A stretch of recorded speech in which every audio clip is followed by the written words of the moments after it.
Kenapa Presiden Amerika Serikat Donald Trump terlihat begitu sering ikut campur urusan politik negara lain? Pertanyaan ini kembali mencuat setelah pemilihan presiden di Honduras berlangsung ketat. Pada satu titik, hanya sekitar 500 suara memisahkan dua kandidat, Salvador Nasrallah dari kubu sentris dan Nasri Asfura dari kubu konservatif kanan. Namun bagi Trump, selisih itu sudah cukup untuk membuatnya mengambil sikap terbuka. Melalui platform Truth Social, Trump menuduh adanya manipulasi hasil pemilu. Ia bahkan mengancam Honduras akan menanggung akibatnya dengan pahit jika hasil pemilu dianggap curang. Padahal, Honduras bukan negara besar, bukan kekuatan global, dan secara geopolitik tak berada di pusat peta dunia. Tapi, mengapa Trump bereaksi begitu keras?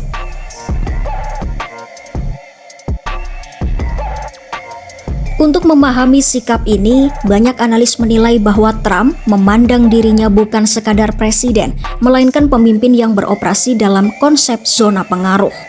Menurut pakar transatlantik Catherine Clover Esbrook, Trump memandang politik global dalam kerangka yang lebih personal. Ia ingin dunia bergerak sesuai kepentingannya, bukan sekadar kepentingan resmi Amerika Serikat.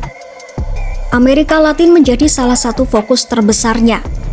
Contohnya, tekanan militer terhadap Venezuela, ancaman politik terhadap pemimpin Kolombia, pernyataan publik dalam pemilu Honduras, hingga pertukaran mata uang bernilai miliaran dolar dengan Argentina untuk membantu pemerintahan Javier Milei. Semua langkah ini menggambarkan pola baru. Trump membuka kembali gaya geostrategi lama Amerika, tetapi dengan sentuhan ideologis yang sangat personal.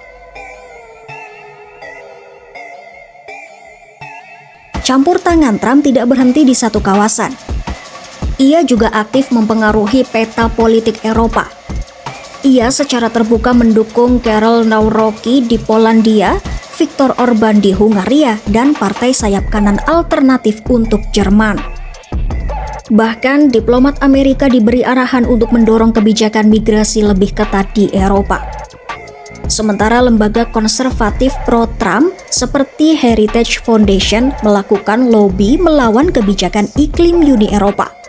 Semua ini menunjukkan pergeseran besar.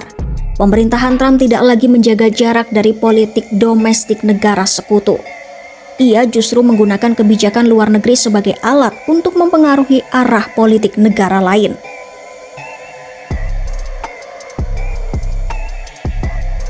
Menurut studi dari Dewan Eropa Urusan Luar Negeri, di bawah Trump istilah kebijakan luar negeri hampir tidak relevan lagi. Bagi pemerintahannya, apa yang terjadi di luar negeri hanyalah perpanjangan dari perang budaya di dalam Amerika. Donald Trump dan gerakan kubu Make America Great Again memandang Uni Eropa, aktivitas lingkungan, dan kelompok liberal sebagai kelanjutan dari lawan politik mereka di AS.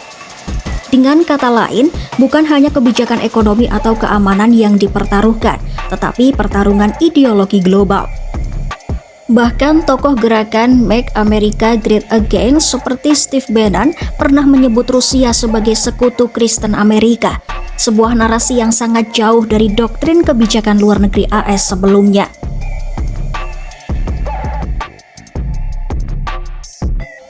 Di banyak ibu kota Eropa, alarm sudah menyala. Para diplomat kini melihat kebijakan AS bukan sekadar kemitraan, tetapi potensi ancaman ideologis. Menurut analis Paul Zerka, Eropa kini berada di tengah panggung perang budaya internasional dengan tekanan terhadap isu seperti migrasi, lingkungan, dan kebijakan liberal.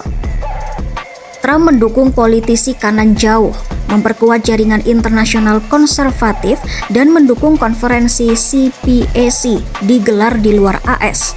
Dan itu baru permulaan.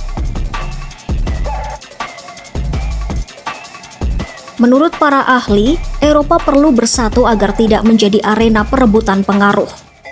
Aturan pendanaan politik juga harus diperketat agar dana pro Make America Great Again tidak memanfaatkan celah demokrasi. Karena di era Trump, campur tangan bukan lagi sekadar diplomasi, tetapi strategi untuk membentuk ulang tatanan nilai global. Iya, Trump suka cawe-cawe urusan negara lain bukan hanya karena strategi geopolitik, bukan hanya karena kepentingan Amerika, tetapi karena bagi Trump, politik luar negeri adalah kelanjutan dari perang ideologi di dalam negerinya, perang yang kini merambah lintas benua.